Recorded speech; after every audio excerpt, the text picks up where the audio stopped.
Andy Schmidt, Kieran McCowan, and Brian Hitch continue their Earth 3 origin stories as Alexander Luthor sets out to make a hero team of his own, as Johnny Quick, Atomica, and Emerald Knight go off the deep end and begin subjugating their wills across the United States of America, and soon, the world.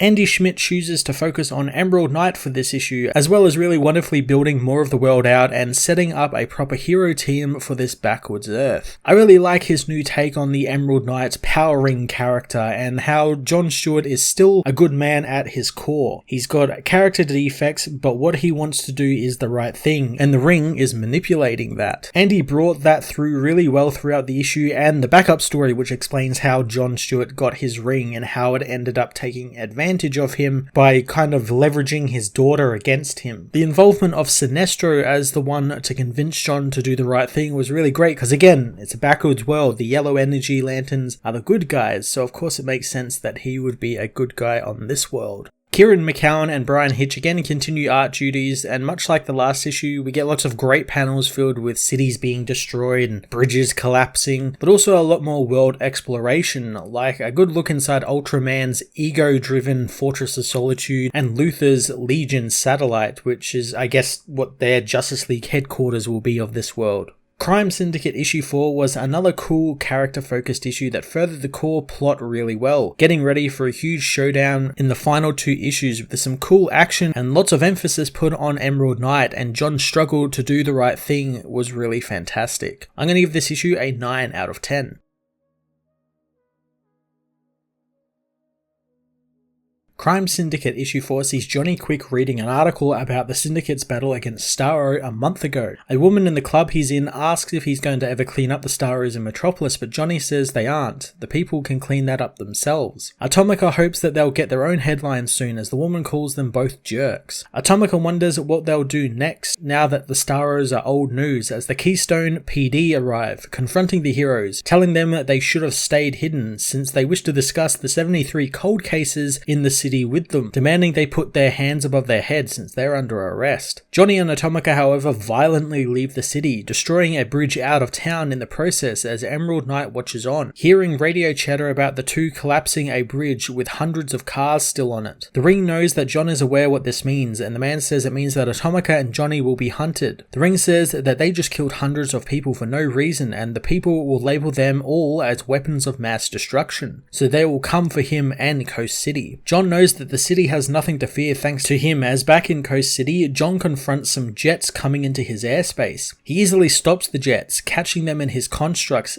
and he says to the Ring, instead of crushing them, he will banish them and they will be his messengers, wanting them to go and tell the world that Coast City is under the Emerald Knight's protection. The Ring says that it's like he's reading its mind, as at LexCorp, Alexander is told their crews are stretched to their limits dealing with the fallout from the Starro attack in Metropolis, and layoffs may be unavoidable. Lona says the man is getting distracted and everything he warned him of is happening and it cannot be ignored. Alexander is also told of some of the strange lawsuits cropping up, but told they are being dealt with, as he tells Lona that he isn't the new god's messiah, and while he appreciates everything he's done for LexCorp, he knows he's right when the man says he didn't choose him. He knows that Johnny Quick and Atomica need to answer for their crimes and they need to deal with Coast City as well, but he won't abandon thousands of his employees by running LexCorp into the ground. As they ride an elevator, Lona knows that Superwoman, Owlman, and Ultraman are powerful foes, and Luthor knows that they are dangerous and the stakes are high, knowing Metas will do things all around the world, but they won't touch Metropolis. Not if he has anything to do with it. Alexander shows the others that they have arrived in their satellite above Earth, which has been finished ahead of schedule. Lona knows that they will need soldiers to defend against these metahumans, and they wonder if there are any actually good metahumans left on Earth, so Luthor boots up his communications array that will broadcast on all frequencies. He begins his speech, telling the people that everything in their world is wrong and the balance is tilting, so the world needs to fix this and he's calling for help. He tells the people that he'll be in Metropolis tomorrow assisting with the cleanup, and they can find him there, and together they can save the world. Loner hopes that the ones that come will be of a certain caliber as Sinestro arrives, introducing himself and how Loner says that Luthor is the smartest man on the planet, so that might make him useful. Loner tells Alexander about the former Emerald Knight who turned Owen's weapons against them. Sinestro says that there is an Emerald Knight on Earth that they will need on their team, and he will need some convincing, but Luthor says that the Knight has basically seceded from the US, but Sinestro knows that the ring has influence over John Stewart, but he is still a good man underneath. Luthor doesn't think he can beat the ring, but Sinestro knows that he did, so John can as well. In the Arctic, Owlman and Superwoman arrive at Ultraman's Fortress, intending on finding Ultraman so they can deal with Johnny, Atomica and Emerald Knight going off the deep end. In the fortress, they find many statues of Ultraman himself as Owlman gets some kryptonite radiation readings. Soon they come across Ultraman powering himself up with the kryptonite. The hero says that he doesn't care about the world changing, but Owlman tells him of Luthor's message, but he and Donna intend on building their own arsenal to combat him. Ultraman wonders why Thomas and Donna are on a first name basis, but Superwoman says that there is a lot of power out there, specifically Emerald Knight, since he's just one of a number of powerful beings and he's too much of a wild card now, so they need to align themselves with him. Ultraman wants to know why they came to him, learning that they came to him first, and if he joins them, he gets a seat at the head of the table. Owlman says that he will rule the world instead of just ruling Metropolis with them. Clark wonders what Donna wants, learning that she wants to kill her mother so she can lead her people and rejoin the world and bring it to its knees. And while that is assured for her, what she really wants is an heir, something Ultraman knows he can definitely help with. The evil Trinity head out, with Ultraman wanting to take the fight to Luthor at his satellite, but Owlman knows that he'll be ready for a full frontal assault, needing more intel before they attack. Superwoman wants to hit Luthor where it hurts the most, as at Coast City, the ring continues to tell John that it can do more to save Coast City and the world, but John isn't interested in saving the world. The ring continues to goad him when it is suddenly silenced by the arrival of Sinestro, who tells John that he doesn't have Owen's lapdog, but John tells the being that no one controls him. Sinestro is glad since he's not there to try, he's there to set him free. Sinestro attacks, hitting John down into the domed Coast City, telling John that the ring is designed to break and control him, where the yellow ring counteracts his power temporarily, so he can resist and control it if he knows how, and Sinestro wants to show him the hard long road to do that. The ring continues to be gagged as Sinestro says that it shreds down John's identity and starves him on what is good and noble and compassionate. He warns John to listen to his true self and join him and become the hero he only thinks he is. John knows the man is twisting what he has accomplished, freeing his ring as they land on the ground. Sinestro is quite impressed since no knight has been able to break free from his constructs before, and John was right about eliminating every fear except one, wanting him to see all the people around him and how they fear him. In Metropolis, Alexander is interviewed by Cat Grant about the cleanup, asked about how Donna Troy claims he stole some of her people's tech. Luthor knows the claims are baseless and are meant to distract from the real work of gathering metahumans and building a coalition to stand up to the tyranny of people like Ultraman. The Starro begins to move and Luthor thinks that it's still alive, but Ultraman is there, picking up the alien starfish and asking Luthor how it feels to be the city's biggest freeloader. Luthor asks how Clark feels to have his city slip through his fingers, but Ultraman knows that no one will choose a bald loser like Luthor over him, since Metropolis is finally seeing him for who he really is, the billionaire glory hound. Ultraman soon tires of it all, leaving the rest for Luthor to clear up, saying that he'll leave him with his calamari. Luthor calls the man an imbecile, since it's very clearly a starfish, not a squid. Suddenly a shadowy being catches Luthor off guard, knowing what the man is doing, using America's fears to build an army. The man is revealed to be Thomas Wayne, who is grabbed by Miss Tessmacher, who knows that Wayne is the one suing them through his subsidiaries. Luthor tells her to unhand him, so Eve does, allowing Thomas to show him that since LexCorp's stock fell thanks to his controversies, he ended up buying up a heap of it, and he's now on LexCorp's board, and he gets to eject the current chairman. Thomas says that the world knows that he's just a thug in $1 million suit, taking his leave. John meanwhile is told by the ring to not listen to Sinestro as he goes to visit Liza, sneaking into her apartment. The ring continues to try and convince him that he needs to rally his most powerful allies around him and use them to eliminate the rest of the metahumans, and then take control of the world. Liza awakens, leaping from her bed, scared of John, telling him that she doesn't want to ever see him again. The ring ring tells him not to get distracted by her and he needs to be everyone's hero. John knows what his one fear is now, as Liza says that as far as she's concerned, her father is dead. John leaves Earth and goes to Luthor's satellite, meeting with Alexander as he is inducted into the Legion of Justice. Sometime later, John tries to get the ring off his finger, saying that he doesn't need it, but the ring reminds him of who he was before it came to him. John knows exactly who he was, as 5 months prior, Officer John Stewart talks with some people and his daughter at the local food market. His daughter Liza tells him that everyone was staring at her because of her crutches, but John says that people are always interested in things that are different, wanting her to think of herself like a T-Rex, since people are fascinated by them because they are different, but also because who doesn't like a T-Rex? Soon there is a commotion nearby and John asks what's going on, and one of the men recognizes him, saying that John Stewart still owes his father. John grabs the man and takes him into a nearby alley, beating him as he says that he paid the man's father back, and he did what he asked, so now his debt is clear. John beats the man unconscious, saying that nobody owns him now, as Liza comes to find him. John stops the beating, hoping his daughter didn't see that, as a green light suddenly appears, saying that John will join the ranks of the Emerald Knights and they will both create law and order. John says he isn't interested in power or to owe someone, but the ring inside the green light says that its power is free to use and this is an honor. The man on the ground awakens, saying that when his father hears about this, both John and Liza are dead. John grabs the ring as it says that they can protect Liza. The ring attaches itself to the man's hand, obliterating the man on the ground in a green fire, saying that the world is better off without him and there is more evil out there and it won't ever stop. John manages to use the ring to help his daughter and give her a leg brace, as the ring says its oath, giving John Stewart a green costume and turning him into the Emerald Knight.